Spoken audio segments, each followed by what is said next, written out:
Assalamualaikum warahmatullahi wabarakatuh. Kali ini kita akan membahas materi kita mengenai adab sholat dan juga berzikir, tepatnya pada pembelajaran Kidapat kelas 7 semester 2. Silakan teman-teman simak dan juga dengar dengan seksama ya. Selanjutnya kita lihat tujuan pelajaran atau apa tujuan kita mempelajari tentang adab sholat dan juga berzikir ini. Jadi tujuan pembelajaran atau tujuan kita mempelajari adab tentang sholat dan juga berzikir ini, yang pertama itu siswa itu harus mampu menghayati dan menghargai adab sholat dan zikir sebagai bentuk pendekatan diri kepada Allah Subhanahu wa Ta'ala. Yang kedua, siswa harus mampu menunjukkan sikap patuh dan disiplin sebagai wujud implementasi nilai-nilai adab dalam sholat dan zikir dalam kehidupan sehari-hari. Yang ketiga, siswa mampu menjelaskan pengertian dan juga siswa dapat mengidentifikasi dalil-dalil tentang adab sholat dan zikir secara benar. Yang keempat, siswa mampu menguraikan adab-adab yang harus dilakukan dalam sholat dan juga zikir, serta menjelaskan fadilahnya seperti istighfar, sholawat, dan kalimat la ilaha illallah.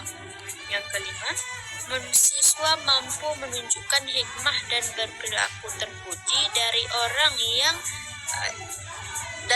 yang melaksanakan adab-adab sholat dan zikir secara baik dan juga benar.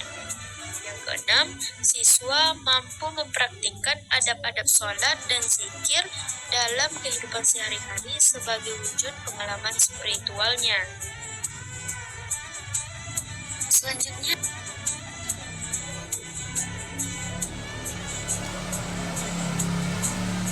kita masuk kepada materi yaitu pengertian sholat dan juga berzikir.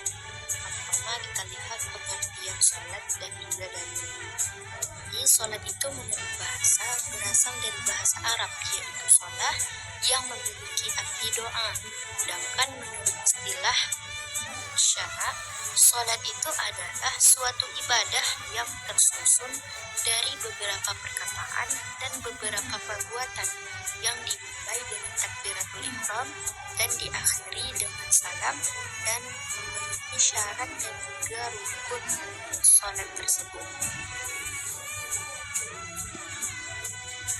Sholat itu diperintahkan untuk didirikan oleh semua umat muslim karena menurut surat Al-Ankabut itu dapat mencegah perbuatan yang keji dan mungkar. Mari kita lihat dalil Quran surat Al-Ankabut ayat 45 ini, yang mana bunyinya A'udzu billahi minasyaitonir rajim. Bismillahirrahmanirrahim. Wa aqimus salata innas salata tanha 'anil fahsya'i wal munkar wa ladzikrullahi akbar wallahu ya'lamu ma tasna'un. Yang mana artinya, dan dirikanlah sholat, sesungguhnya sholat itu mencegah dari perbuatan keji dan mungkar, dan sesungguhnya mengingat Allah adalah lebih besar keutamaannya dari ibadat-ibadat yang lain, dan Allah mengetahui apa yang kamu kerjakan.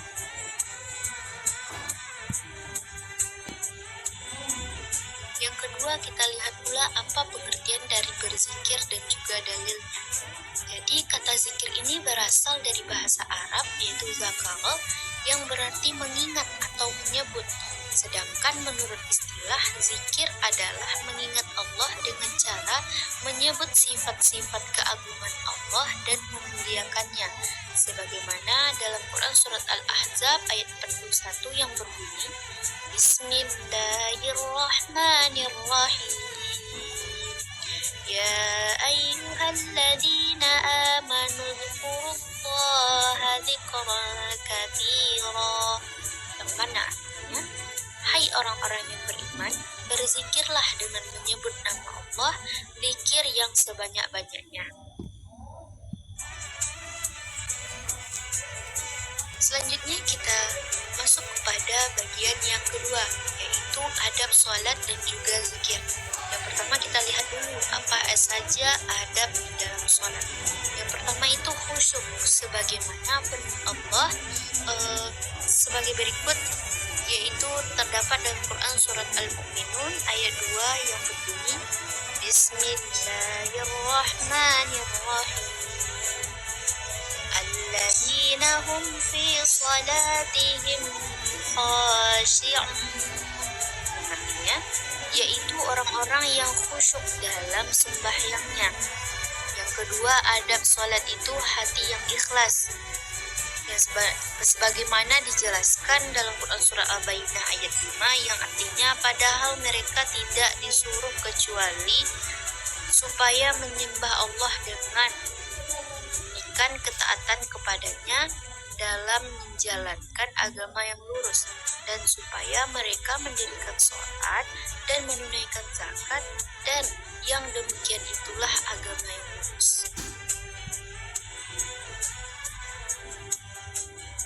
Selanjutnya, adab sholat itu yang ketiga menjaga waktu dan juga batas-batasnya. Jadi ketika waktu sholat itu telah masuk, bersegeralah kita untuk menunaikannya dengan penuh semangat saat kewajiban itu tiba. Jadi Nabi SAW juga bersabda kepada Bilal, "Wahai Bilal, hiburlah kami dengan sholat." Maksudnya, berazanlah lalu kita melaksanakan sholat dan menikmati sholat. Yang keempat itu adabnya menjaga kebersihan dan juga kesucian tempat kita sholat dari najis-najis. Yang kelima, menyingkirkan gambar, tulisan, atau apa saja yang mengganggu kekhusyukan kita pada saat kita sholat. Yang keenam, memakai pakaian kita yang terbaik saat panggilan sholat itu telah tiba. Yang ketujuh, menyesal serta bersedih. Jadi kita dalam adab kita dalam melaksanakan sholat itu kita menyesali apa kesalahan-kesalahan kita bertawasul kepada Allah. Yang kedua, kita lihat pula apa adab dalam berzikir. Yang pertama itu ikhlas, yang mana ikhlas dalam berzikir yaitu menghadap ridha Allah dengan membersihkan amal dari campuran sesuatu, yang menghadirkan makna zikir dalam hati sesuai dengan tingkatannya dalam musyahadah. Yang kedua, merendahkan suara. Jadi ketika kita berzikir itu hendaklah kita merendahkan suara. Hal ini itu dimaksudkan agar tidak mengganggu konsentrasi orang lain yang ada di sekitar kita. Apalagi dalam berzikir haruslah kita memusatkan konsentrasi kita itu pada keagungan Allah dan dengan kedudukan yang sempurna, sebagaimana firman Allah dalam Quran surah Al-A'raf ayat 205 yang artinya, dan sebutlah nama Tuhanmu dalam hatimu dengan merendahkan diri dan rasa takut, dan dengan tidak mengeraskan suara di waktu pagi dan petang, dan janganlah kamu termasuk orang-orang yang lemah. Selanjutnya ada pula adab dalam berzikir itu yang ketiga, berzikir dengan zikir dan wirid yang telah dicontohkan oleh Rasulullah, karena zikir itu adalah ibadah. Jadi kita itu berzikir seperti apa yang telah dicontohkan oleh Rasulullah, seperti Allahu Akbar, Subhanallah, Alhamdulillah, La ilaha illallah, dan banyak bentuk zikir-zikir dan wirid-wirid lainnya. Yang keempat itu mencoba memahami maknanya dan khusyuk dalam melakukannya. Yang kelima, duduk di suatu tempat atau ruangan yang suci, seperti duduk dalam sholat juga dianjurkan. Yang keenam, kita mewangikan pakaian dan juga tempat dengan minyak wangi, pakaian yang bersih yang kita pakai dan juga halal. Yang ketujuh itu kita memilih tempat yang agak sunyi. Boleh kita memejamkan kedua mata, karena dengan mata terpejam itu tertutuplah jalan-jalan panca indera lahir, sehingga mengakibatkan terbukanya panca indera hati. Jadi kita itu jika kita menutup mata sedang berzikir itu kita lebih merenungi, atau kita bisa merenungkan. Kita masuk kepada poin yang ketiga, yaitu hikmah sholat dan juga manfaat dari zikir. Yang pertama kita lihat dari apa hikmah dari kita melaksanakan sholat itu. Yang pertama mendidik disiplin dan juga menghargai waktu. Yang kedua itu menjadikan hati kita itu tenang, karena sholat itu merupakan hubungan antara hamba dengan Allah, dengan penciptanya. Ketiga itu menyadarkan manusia tentang hakikat dirinya yang merupakan hamba Allah. Yang keempat, menanamkan nilai tidak ada yang memberi kenikmatan dan pertolongan selain Allah. Yang kelima, sholat dapat menjauhkan diri dari perbuatan keji dan juga mungkar, sebagaimana yang telah dijelaskan dalam Quran surah Al-Anbiya. Yang keenam itu, sholat dapat menjauhkan diri dari sifat-sifat sombong. Selanjutnya kita lihat manfaat dari zikir. Yang pertama itu, zikir itu dapat membuat orang itu lebih bersemangat untuk berusaha. Yang kedua, hatinya menjadi lebih tenang. Yang ketiga, dia lebih bersabar dan juga ulet dalam menghadapi masalah apapun. Yang keempat itu, dia itu mempunyai harapan-harapan hidup yang tersimpan di dalam jiwanya. Yang kelima itu, menjadikan dirinya ini semakin dekat dengan Sang Pencipta. Yang keenam, menjadikan dirinya sebagai orang yang rendah hati dan juga tidak sombong. Yang ketujuh, semakin arif dan juga semakin bijaksana dalam menghadapi permasalahan apapun yang ia hadapi. Itu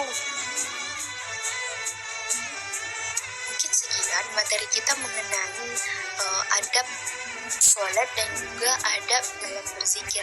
Dan kita juga tadi melihat apa saja hikmah kita melaksanakan sholat dan juga hikmah kita dalam manfaat kita berzikir kepada Allah Subhanahu wa Ta'ala.